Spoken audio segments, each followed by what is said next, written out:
ಎಲ್ಲರಿಗೂ ನಮಸ್ಕಾರ. ಇವತ್ತಿನ ಈ ವಿಶ್ಲೇಷಣೆಗೆ ಸ್ವಾಗತ. ನಾವೆಲ್ಲರೂ ಸೇರಿ ಒಂದು ಅದ್ಭುತವಾದ ಪಯಣ ಶುರು ಮಾಡೋಣ ಬನ್ನಿ. ಜೀವನ ಪೂರ್ತಿ ನಮ್ಮ ಜೊತೆ ಉಳಿಯುವಂಥ ಒಂದು ಓದುವ ಹವ್ಯಾಸವನ್ನ ಬೆಳೆಸ್ಕೊಳ್ಳೋದು ಹೇಗೆ ಅಂತ ತಿಳಿದುಕೊಳ್ಳೋಣ. ನಮ್ಮಲ್ಲಿ ಹೆಚ್ಚಿನವರಿಗೆ ಈ ಆಸೆ ಖಂಡಿತ ಇದ್ದೇ ಇರತ್ತೆ ಅಲ್ವಾ? ಹೊಸ ಹೊಸ ಪ್ರಪಂಚಗಳನ್ನ ನೋಡಬೇಕು, ಜ್ಞಾನವನ್ನ ಜಾಸ್ತಿ ಮಾಡ್ಕೋಬೇಕು, ಇನ್ನೂ ಉತ್ತಮ ವ್ಯಕ್ತಿಗಳಾಗ್ಬೇಕು ಅಂತ. ಆದ್ರೆ ಇದು ಅಂದುಕೊಂಡಷ್ಟು ಸುಲಭನಾ? ನಿಜ ಹೇಳ್ಬೇಕಂದ್ರೆ ಕೆಲಸದ ಒತ್ತಡ, ಫ್ಯಾಮಿಲಿ ಜವಾಬ್ದಾರಿಗಳು, ಅದರಲ್ಲೂ ಮುಖ್ಯವಾಗಿ ನಮ್ಮನ್ನ ಸುತ್ತುವರೆದಿರೋದು ಈ ಡಿಜಿಟಲ್ ಪ್ರಪಂಚ, ಇವೆಲ್ಲದರ ಮಧ್ಯೆ ಓದೋಕೆ ಟೈಮ್ ಸಿಗೋದೇ ಕಷ್ಟ. ಕೆಲವೊಮ್ಮೆ ಇದೆಲ್ಲ ಸಾಧ್ಯನೇ ಇಲ್ಲ ಅನ್ಸ್ಬಿಡುತ್ತೆ.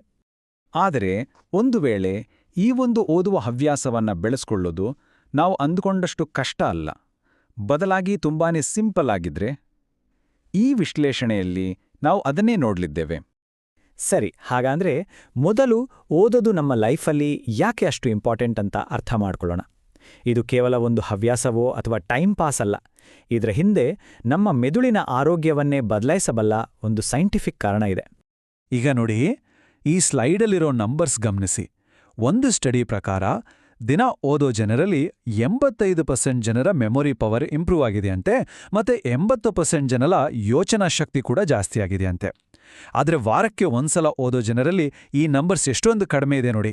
ಅಂದ್ರೆ ನಾವು ಎಷ್ಟು ಕನ್ಸಿಸ್ಟೆಂಟ್ ಆಗಿ ಓದ್ತೀವೋ ನಮ್ಮ ಬ್ರೈನ್ ಅಷ್ಟು ಶಾರ್ಪ್ ಆಗುತ್ತೆ. ಮತ್ತು ಈ ನಂಬರ್ 70%, ಇದು ನಿಜಕ್ಕೂ ಆಶ್ಚರ್ಯಕರ. ಅದೇ ಸ್ಟಡಿ ಹೇಳೋ ಪ್ರಕಾರ ದಿನ ಓದೋದ್ರಿಂದ ನಮ್ಮಲ್ಲಿರೋ ಸ್ಟ್ರೆಸ್ 70%ವರೆಗೂ ಕಡಿಮೆ ಆಗ್ಬೋದಂತೆ. ಇದು ಕೆಲವು ರಿಲ್ಯಾಕ್ಸೇಷನ್ ಟೆಕ್ನಿಕ್ಸ್ಗಳಿಗಿಂತನೂ ಹೆಚ್ಚು ಎಫೆಕ್ಟಿವ್ ಅಂತೆ. ಹಾಗಾದ್ರೆ ಒಟ್ಟಾರೆಯಾಗಿ ಹೇಳೋದಾದ್ರೆ ಓದೋದ್ರಿಂದ ನಮ್ಮ ಬ್ರೈನ್ ಪವರ್ ಜಾಸ್ತಿ ಆಗುತ್ತೆ, ಕಾನ್ಸಂಟ್ರೇಷನ್ ಮತ್ತು ಎಂಪತಿ ಅಂದ್ರೆ ಸಹಾನುಭೂತಿ ಹೆಚ್ಚುತ್ತೆ, ಜೊತೆಗೆ ಸ್ಟ್ರೆಸ್ ಕೂಡ ಕಡಿಮೆ ಆಗುತ್ತೆ. ಆದರೆ ಇದಕ್ಕೆ ಅಡ್ಡಿಯಾಗಿರೋದು ಎರಡು ವಿಷಯಗಳು. ಒಂದು ಟೈಮ್ ಇಲ್ಲ ಅನ್ನೋದು, ಇನ್ನೊಂದು ಡಿಸ್ಟ್ರಾಕ್ಷನ್ಸ್. ಸರಿ, ಓದೋದ್ರಿಂದ ಸಿಗೋ ಅದ್ಭುತ ಲಾಭಗಳ ಬಗ್ಗೆ ಗೊತ್ತಾಯ್ತು. ಈಗ ಅಸಲಿ ಪ್ರಶ್ನೆಗೆ ಬರೋಣ. ಈ ಹವ್ಯಾಸವನ್ನ ನಮ್ಮ ಜೀವನದ ಒಂದು ಭಾಗ ಮಾಡ್ಕೊಳ್ಳೋದು ಹೇಗೆ? ಅದೃಷ್ಟವಶಾತ್ ಇದಕ್ಕೊಂದು ಸರಳ ಆದರೆ ತುಂಬಾನೇ ಪವರ್ಫುಲ್ ಆದ ಫ್ರೇಮ್ವರ್ಕ್ ಇದೆ. ಪ್ರಸಿದ್ಧ ಇನ್ವೆಸ್ಟರ್ ವಾರೆನ್ ಬಫೆಟ್ ಅವರ ಪಾರ್ಟ್ನರ್ ಚಾರ್ಲಿ ಮಂಗರ್ ಒಮ್ಮೆ ಹೇಳಿದ್ರು, ನನ್ನ ಇಡೀ ಜೀವನದಲ್ಲಿ ಯಾವಾಗ್ಲೂ ಓದದೇ ಇರೋ ಒಬ್ಬ ಜ್ಞಾನಿ ವ್ಯಕ್ತಿಯನ್ನು ನಾನು ನೋಡಿಲ್ಲ. ಒಬ್ಬರನೂ ಇಲ್ಲ, ಝೀರೋ. ಇದು ಓದುವಿಕೆಯ ಮಹತ್ವವನ್ನ ಎಷ್ಟು ಅದ್ಭುತವಾಗಿ ಹೇಳ್ತೆ ಅಲ್ವಾ? ಜೇಮ್ಸ್ ಕ್ಲಿಯರ್ ಅವರ ಅಟಾಮಿಕ್ ಹ್ಯಾಬಿಟ್ಸ್ ಅನ್ನೋ ಪುಸ್ತಕದಲ್ಲಿ ಯಾವುದೇ ಹವ್ಯಾಸ ಬೆಳೆಸ್ಕೊಳ್ಳಕ್ಕೆ 4 ಸಿಂಪಲ್ ನಿಯಮಗಳನ್ನು ಹೇಳಿದ್ದಾರೆ. 1, ಅದು ಕಣ್ಣಿಗೆ ಕಾಣುವಂತೆ ಇರಬೇಕು. 2, ಅದು ಅಟ್ರಾಕ್ಟಿವ್ ಆಗಿರಬೇಕು. 3, ಅದು ಸುಲಭವಾಗಿರಬೇಕು. ಮತ್ತು 4, ಅದರಿಂದ ಒಂದು ಸ್ಯಾಟಿಸ್ಫ್ಯಾಕ್ಷನ್ ಸಿಗಬೇಕು. ಬನ್ನಿ, ಈ 4 ರೂಲ್ಸ್ನ ಓದೋ ಹವ್ಯಾಸಕ್ಕೆ ಹೇಗೆ ಅಪ್ಲೈ ಮಾಡೋದು ಅಂತ ನೋಡೋಣ. ಬನ್ನಿ, ಮೊದಲನೇ ಮತ್ತೆ ಮೂರನೇ ನಿಯಮವನ್ನ ಹೇಗೆ ಬಳಸ್ಕೊಳ್ಳೋದು ಅಂತ ನೋಡೋಣ. ಅಂದ್ರೆ ಓದೋದನ್ನ ಕಣ್ಣಿಗೆ ಕಾಣುವಂತೆ ಮತ್ತು ಸುಲಭ ಮಾಡೋದು ಹೇಗೆ. ಇದರ ಟೆಕ್ನಿಕ್ಸು ತುಂಬಾ ಸಿಂಪಲ್. ಪ್ರತಿದಿನ ಬೆಳಗ್ಗೆ ಎದ್ದ ತಕ್ಷಣ ದಿಂಬನ್ ಮೇಲೆ ಒಂದು ಪುಸ್ತಕವನ್ನ ಇಟ್ಬಿಡಿ. ರಾತ್ರಿ ಮಲ್ಗೋಕ್ ಹೋದಾಗ ಅದು ಓದೋಕೆ ನೆನ್ಪು ಮಾಡುತ್ತೆ. ಹಾಗೆಯೇ ನಿಮ್ಮ ಫೋನ್ನ ಹೋಮ್ ಸ್ಕ್ರೀನ್ ಮೇಲೆ ರೀಡಿಂಗ್ ಆಪ್ಸ್ ಇಟ್ಕೊಳ್ಳಿ ಮತ್ತು ಮನೆಯಲ್ಲಿ ಓದೋಕೆ ಅಂತಾನೇ ಒಂದು ಜಾಗ ಮಾಡಿ. ಅದನ್ನ ಬುಕ್ ನೂಕ್ ಅಂತ ಕರಿಬೋದು. ಆ ಜಾಗಕ್ಕೆ ಹೋದ ತಕ್ಷಣ ಓದೋ ಮೂಡ್ ಬರಬೇಕು. ಆದ್ರೆ ಎಲ್ಲದಕ್ಕಿಂತ ಮುಖ್ಯವಾದ ವಿಷಯ ಅಂದ್ರೆ ಇದನ್ನ ನಂಬೋಕ್ಕಾಗದಷ್ಟು ಸುಲಭ ಮಾಡ್ಕೊಳ್ಳೋದು. ನಾನು ದಿನಕ್ಕೆ 1 ಗಂಟೆ ಓದ್ತೇನೆ ಅಂತ ದೊಡ್ಡ ಗೋಲ್ ಇಟ್ಕೋಬೇಡಿ. ಬದಲಾಗಿ ನಾನು ದಿನಕ್ಕೆ ಒಂದೇ 1 ಪೇಜ್ ಓದ್ತೇನೆ ಅಂತ ಶುರು ಮಾಡಿ. ಆಗ ಶುರು ಮಾಡೋಕೆ ಕಷ್ಟ ಅನ್ಸೋದೇ ಇಲ್ಲ. ಸರಿ, ನಮ್ಮ ಪರಿಸರವನ್ನ ರೆಡಿ ಮಾಡ್ಕೊಂಡ್ವಿ. ಈಗ 2ನೇ ಮತ್ತೆ 4ನೇ ನಿಯಮಗಳನ್ನ ನೋಡೋಣ. ಓದೋ ಅನುಭವವನ್ನ ಅಟ್ರಾಕ್ಟಿವ್ ಮತ್ತೆ ಸ್ಯಾಟಿಸ್ಫೈಯಿಂಗ್ ಮಾಡ್ಕೊಳ್ಳೋದು ಹೇಗೆ ಅಂತೆ. ಓದೋದನ್ನ ಒಂದು ಸಾಮಾಜಿಕ ಚಟುವಟಿಕೆ ಥರ ಮಾಡ್ಕೋಬೋದು. ಪುಸ್ತಕಗಳ ಬಗ್ಗೆ ಮಾತಾಡೋಕ್ಕೆ ಒಬ್ಬ ಬುಕ್ ಬಡ್ಡಿ ಅಥವಾ ಪುಸ್ತಕ ಸ್ನೇಹಿತನನ್ನು ಹುಡುಕೊಳ್ಳಿ. ಇಲ್ಲಾಂದ್ರೆ ಒಂದು ಬುಕ್ ಕ್ಲಬ್ ಸೇರ್ಕೊಳ್ಳಿ.